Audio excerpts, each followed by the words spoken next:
On the cutting edge of anomaly research, you are about to experience The Evidence with your host, 3D pioneer and image analyst with Mars X3D, E.W. Gannett.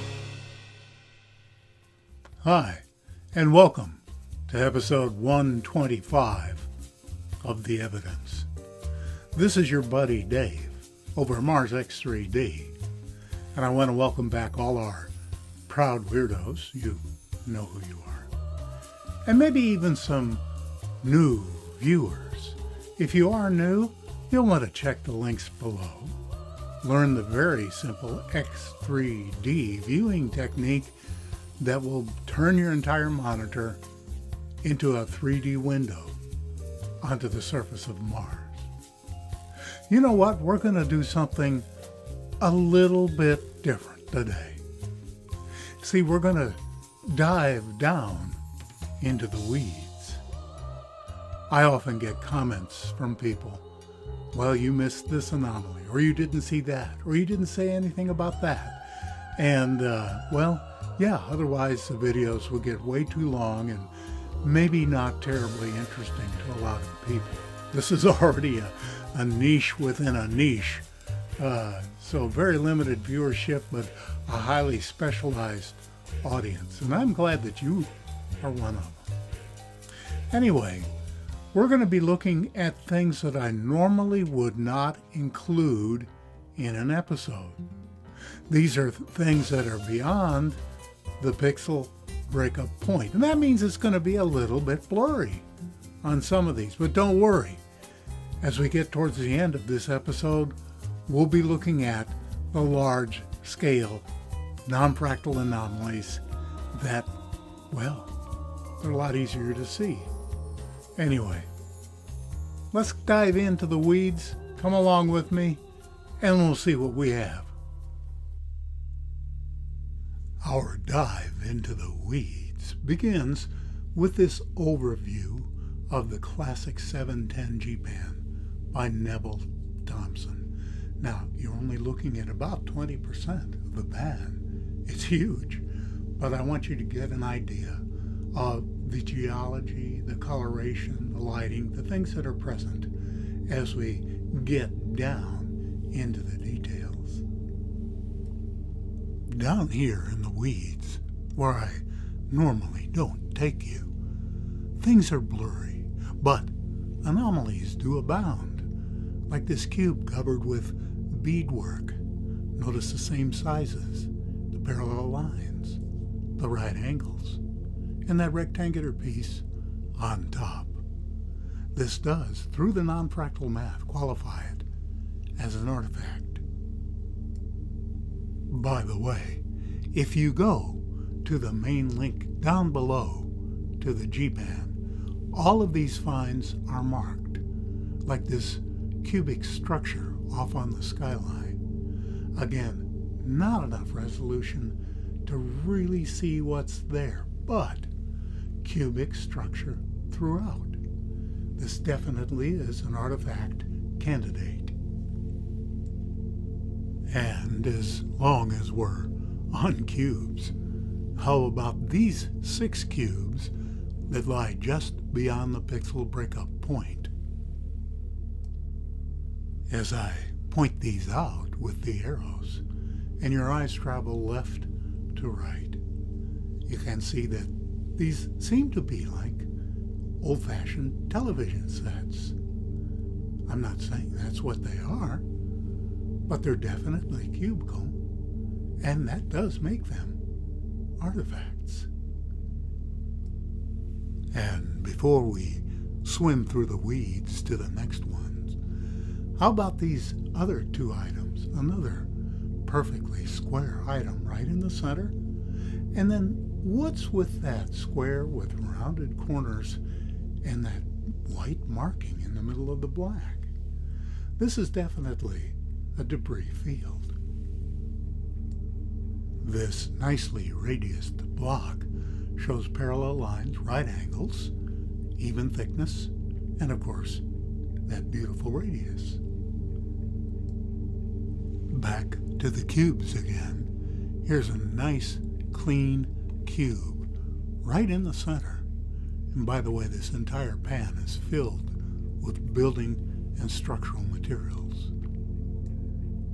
And let me point out, this angular something or other, definitely an artifact of some kind, but who knows what it is. Did you notice this couple of cubes down on the right? How about this right in the center with the right angles and the oval-shaped things with symmetrical lips around the outside? Did you notice this hemispherical or half a circle, semicircle is what I should say, almost like a wheel cut in half, and then that long, straight piece to the right of it, almost like an axle? Here's another structural element just beyond the pixel breakup point, a perfectly triangular block. As we come up for air, so to speak, we'll begin looking at some of the artifacts, some of the anomalies that are a bit more clear. Here's our first OOGI of this episode, which that stands for Object of Geological Interest. Is this erosion? Probably, but there are a lot of right angles in there, and it does have kind of a mechanical look to it, but maybe not. So we'll just leave this one as an OOGI. Here's another one that normally I probably wouldn't show you. It's just too blurry, but you can clearly see that there's been something impressed into this stone or whatever it is, as if it was a lump of dough, and you squeezed something square into it. And I like those 3 diagonal knobs with a dash underneath. That reminds me of the numbering system that the Mayans used. OOGI or not OOGI? That's the question. Is this an artifact or is it a geological formation? Well, I would say look at the 2 perfectly square pieces on top, separated by an even cut and the even thickness of the block itself as it curves. It almost looks like it was a bowl or a bathtub or something that received liquid, perhaps at the base of a fountain. Maybe it was for washing feet. When I ran across this one, the first thing I thought of was a sarcophagus lid, very similar to the ones I've seen in the Middle East during the expeditions that I was on. And there's a lot more in this image as well. You've probably already noticed what look like very badly eroded steps below that green arrow. Could it be natural? Yeah, I suppose it could be, but look how parallel they are, how they're the same height one to the next, how they slant upwards in the same way that stairs do universally for any bipedal creatures. My thinking is that maybe this was a tomb, and those were the steps, and there's a tomb up there. Boy, wouldn't you love to pull that lid off and see what's inside? And before we leave this one, let's dive a little deeper into the weeds and take a look at that very interesting little device over there on the right. Yes, blurry as can be, but surely you can see the metallic reflection of that cylindrical whatever it is that seems to have a lip around it, and then an inner portion as well, a cylinder of some kind coming out to the left. And what is it attached to?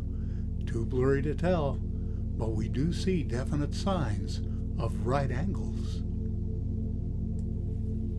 Now, some of you have seen this one before, but this is part of this amazing Gpan of 7 710.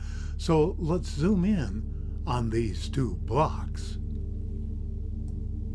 This one made me stop and think. I mean, look at the one in back and follow that curve from the top all the way down to the bottom, and you'll notice what look like claw feet, like a clawfoot tub or a bird feet even. And I'm wondering if this were upright on its base and those feet were level, if that's a stylized wing, pair of wings in back, then maybe this was a bird.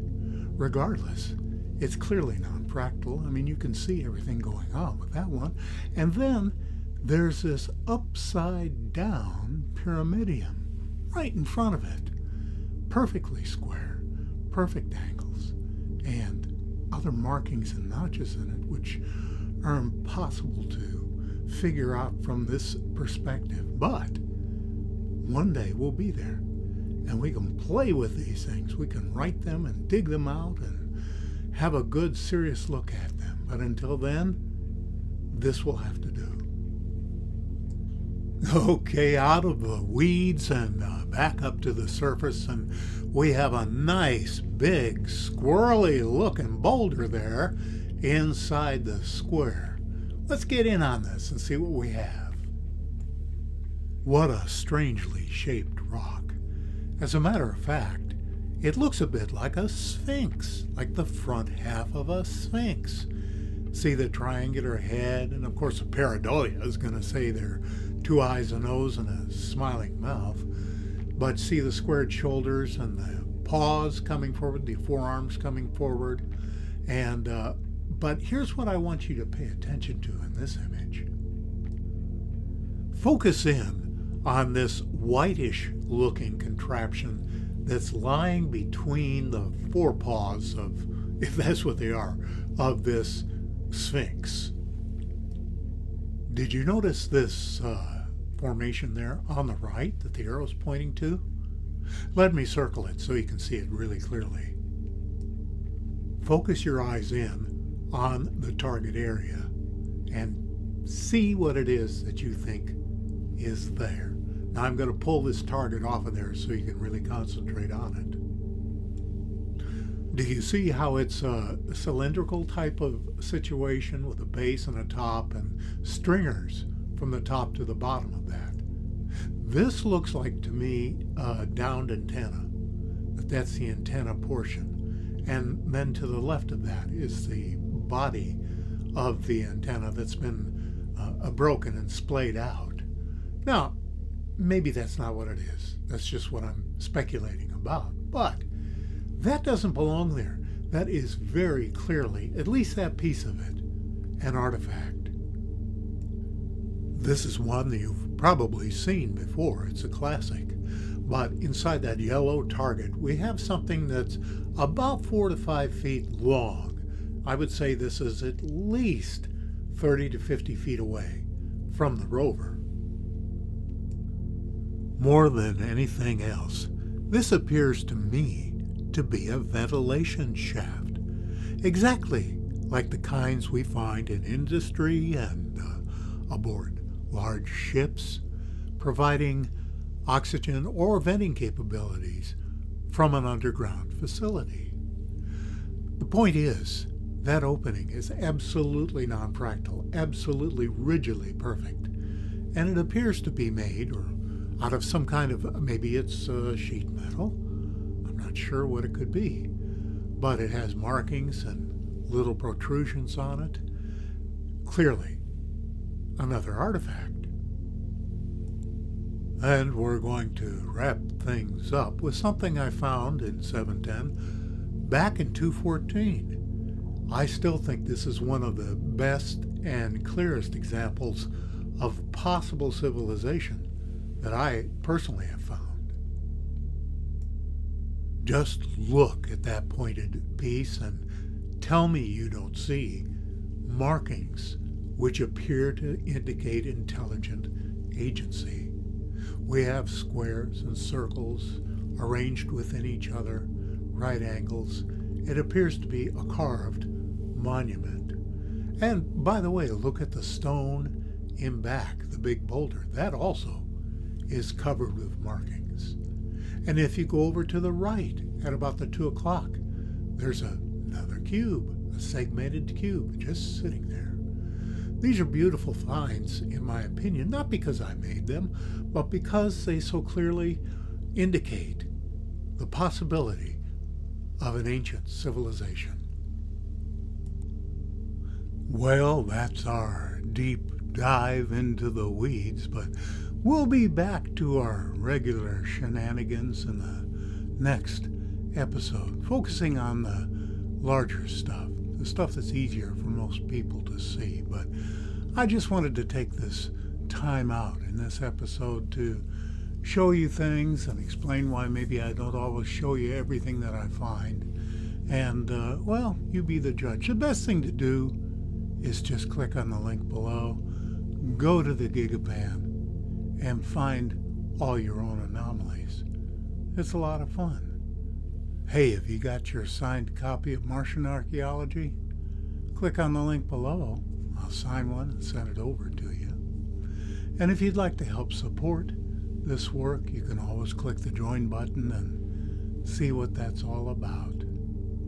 In the meantime, you got something to share with me? Just use the email down below. I'll take a look at it. So, to all you proud weirdos, you know who you are.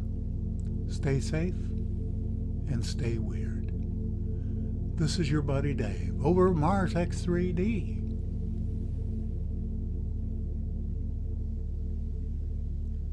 Be well.